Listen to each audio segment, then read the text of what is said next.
ఉన్న బంగారాన్ని విడిపించి ఆ రోజు ఆన్లైన్ రేటుకే మేము కొంటాం. Sharma gold company. Hi hello నమస్తే, వెల్కమ్ టు మనం టీవీ. నేను దుర్గా.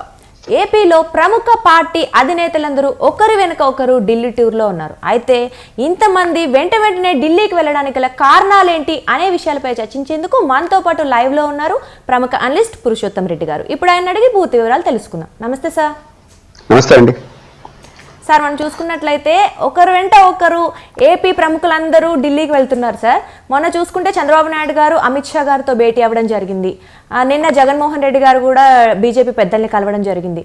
అంటే వీళ్ళందరూ ఎందుకు కలుస్తున్నారు సార్? వీటి వెనుక అసలు కారణాలు ఏంటి? అంటే తెలుగుదేశం పార్టీ అధినేత చంద్రబాబు నాయుడు గారు, వైఎస్ఆర్ కాంగ్రెస్ పార్టీ అధినేత ముఖ్యమంత్రి జగన్మోహన్ రెడ్డి ఇద్దరు ఢిల్లీకి వెళ్లారు. ఇద్దరు ఒకే పార్టీని కలిశారు. కాకపోతే ఇద్దరికి రెండు కోణాలు ఉన్నాయి. తెలుగుదేశం పార్టీ పూర్తిగా రాజకీయ కోణంలోనే వెళ్ళింది. ఎందుకంటే దానికి ఆప్షన్ కూడా లేదు. ఎందుకంటే లీడర్ ఆఫ్ అపోజిషన్ కాబట్టి ఆంధ్రప్రదేశ్ ప్రజల సమస్యలు చర్చించడానికి స్కోప్ కూడా ఉండదు. అందులో ఇంకొక 2 వారాల్లో ఎలక్షన్ నోటిఫికేషన్ వస్తుంది కాబట్టి జగన్మోహన్ రెడ్డి గారు ఖచ్చితంగా ఆంధ్రప్రదేశ్ ముఖ్యమంత్రి విభజన చట్టం అనేది 2014 విభజన చట్టం అనేది 2024 ఈ ఇయర్ మే 31కి ముగిసిపోతుంది. ఇంకా బైఫర్కేషన్ యాక్ట్ లో చాలా అంశాలు పెండింగ్ ఉన్నాయి. కాబట్టి వీటన్నిటిని క్లారిటీ తెచ్చుకోవడం కోసం పోవడానికి ఆయన స్కోప్ ఉంది.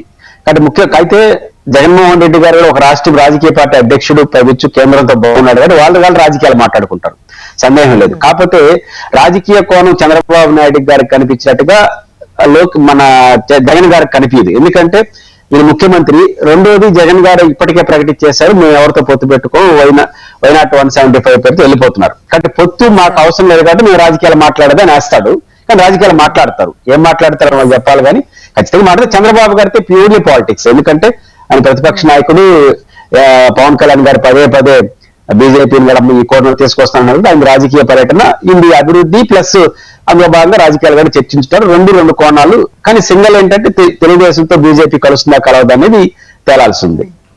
Yes sir. అయితే మనకు చూసినట్లయితే దాదాపు పొత్తు ఖరారైనట్లుగానే వార్తలు వినిపిస్తున్నాయి సార్. అంటే కన్ఫర్మ్ అయిపోయిందంటారా? అంటే ఇది ఇష్టపూర్వకంగా జరిగే స్నేహాలు లేదా ప్రేమలు పెళ్లిల వరకు దారితీస్తాయి. ఇద్దరికి ఇష్టం లేకుండా అయిష్టంగా ఎవరి కోసం ప్రేమలో పడ్డారనుకోండి, అది పెళ్లి వరకు దారితీయదు. ఇప్పుడు తెలుగుదేశం బీజేపీ తత్వం మాట్లాడింది. ఎవరికి ఇష్టమో ఏమో అర్థం కాదు. ఇప్పుడు తెలుగుదేశాన్ని బలపరుస్తున్న వాళ్ళందరూ మీడియా ఛానల్స్ గా చూసుకున్నప్పుడు ఏం హెడ్డింగ్లు పెడుతున్నారు? దేశం కోసం పొత్తు. దేశం అంటే ఏ దేశం? భారతదేశం, తెలుగుదేశం తెలియదు కానీ దేశం కోసం పొత్తు అని ఒక పత్రిక. రెండోది, మోడీ గారు అమిత్ షా గారు పిలిస్తే చంద్రబాబు గారు వెళ్ళారు, చంద్రబాబు అయ్యి వెళ్ళలేదు. ఏం ఇంత బలహీనత ఎందుకు? ఒక రాజకీయ పార్టీ అవునండి మాకు ఇష్టం ఉంది, మేము పోయినాము మాట్లాడతామని చంద్రబాబు గారు చెప్పొచ్చు, బీజేపీ చెప్పొచ్చు. బీజేపీ అధికారికంగా ఏం చెప్పదు, తెలుగుదేశం పార్టీ అధికారం వాళ్ళ తరపున వాళ్ళ మనోభావాలను వ్యక్తం చేస్తుంటారు పత్రికలు.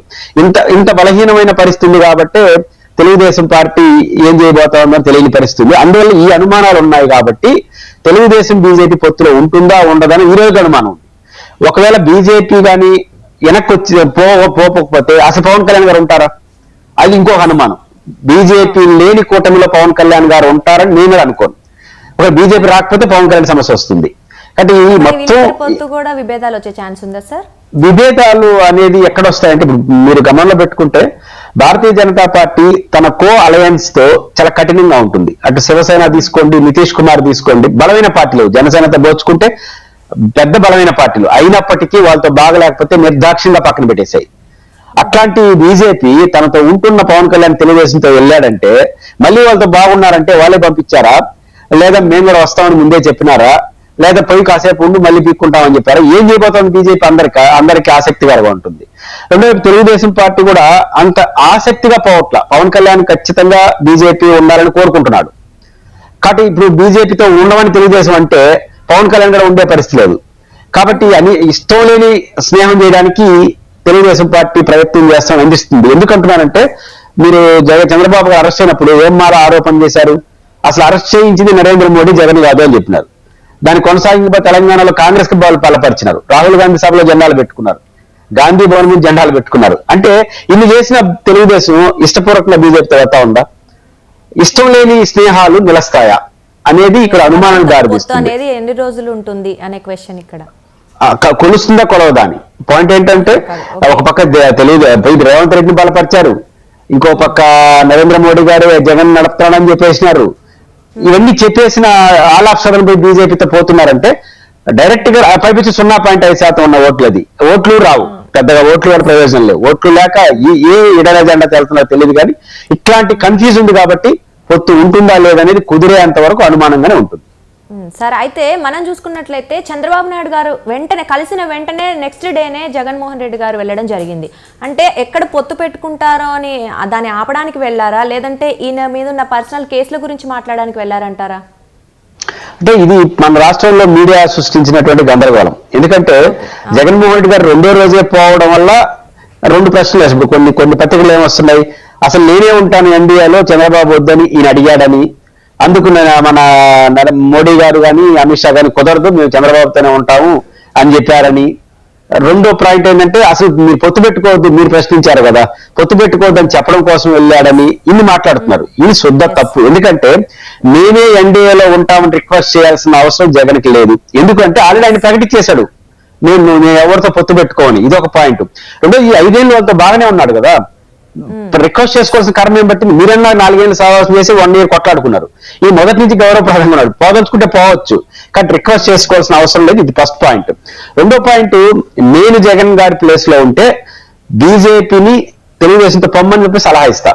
ఎందుకంటే బీజేపీ వెళితే రోడ్లు ట్రాన్స్ఫర్ కావు. ఎందుకు కావాలంటే ఎందుకు నేను చెప్పాను, చంద్రబాబుని అరెస్ట్ చేయించింది నరేంద్ర మోడీ అని మనమే చెప్పినాం నిన్నటి వరకు. మరి ఇప్పుడు చంద్రబాబును ప్రేమించే ఎవడైనా కమలం గుర్తు కొట్టేస్తాడా? ఆయన పొత్తు పెట్టుకున్నంత మాత్రాన తన రాజకీయ శత్రువు రేవంత్ రెడ్డి ఎవరైతే కాంగ్రెస్ ఉన్నాడో వాళ్ళకి నేరుగా బలపరిచిన తెలుగుదేశం పార్టీని పొత్తు పెట్టుకునే బీజేపీ ఓట్లేస్తారా? పైపించి బీజేపీ విభజన చట్టంలో, ప్రత్యేక హోదాలో, Visakha steel plant, railway zone లో వ్యతిరేకంగా ఉందని ప్రజల్లో భావన ఉంది. కాబట్టి ఇట్లాంటి పరిస్థితుల్లో తెలుగుదేశం పొత్తు పెట్టుకోవడం అంటే జగన్ సహాయం చేసినట్టే. రెండో పాయింట్, మైనారిటీస్ లాంటి వాళ్ళు ఉన్న ఓట్లు పోతాయి. కాబట్టి జగన్ కి లాభం కదా బీజేపీ తెలుగుదేశంతో పొత్తు పెట్టుకుంటే. కాబట్టి నేను జగన్ ప్లేస్ లో ఉంటే ప్లస్ అంటారా? 100% ప్లస్. ఏమని చెప్తారు ప్రజలకు వచ్చి? ఇప్పుడు బీజేపీతో ఎందుకు పొత్తు పెట్టుకున్నావా అని ఏమని చెప్తారు? 2014 నుంచి 2019 బాగా పొత్తు పెట్టుకుని ఏం సాధించారని ప్రశ్నలు వస్తాయి కదా. కాబట్టి జగన్కి లాభం. కాబట్టి ఆయన చెప్పి పత్రికలో వచ్చినట్టు వద్దని చెప్పడానికి వాడు, ఒకవేళ వాళ్ళకి చర్చ వస్తే బాగా పొత్తు పెట్టుకోండి సార్, ఎక్కువ సీట్లు తీసుకోండి సార్ అంటారు. 40 సీట్లు తీసుకున్నారంటే అయిపోయింది. ఆడికి జగన్ గారికి ఇచ్చినట్టు. ఆయన బీజేపీ జనసేనకి ఎక్కువ సీట్లు వేయడం అంటే ముందే చంద్రబాబు నాయుడు గారు జగన్కి ఇచ్చినట్టు లెక్క. కాబట్టి వాళ్ళతో పొత్తు పెట్టుకోవాలని, వాళ్ళు ఎక్కువ సీట్లు తెచ్చుకోవాలని జగన్ గారు కోరుకుంటారు తప్ప వద్దని చెప్పేదానికి పోతారని నేను అనుకోను. ఓకే, మొత్తానికైతే అది కాదు కారణం అంటారు జగన్ గారి పర్యటన వెనక. జగన్ గారి పర్యటనలో రాజకీయాలు మాట్లాడతారు, ఏం రాజకీయాలు మాట్లాడతారు వేరే సంగతి. కానీ ఆయనకు రాష్ట్ర అజెండాలో ఉన్నాయి. పొత్తులు విచ్ఛిన్నం చేయడం కోసమో తాను వస్తానని చెప్పడం కోసం పోయి రాగడం మాత్రం అసత్యం. ఎస్ సార్, మొత్తానికైతే వీళ్ళందరి ఢిల్లీ పర్యటన వెనుక చాలా మందికి చాలా ప్రశ్నలు ఉన్నాయి. మొత్తానికి త్వరలోనే దీనికి ఆన్సర్స్ దొరుకుతాయని అయితే చూద్దాం sir. Thank you so much. Thank you.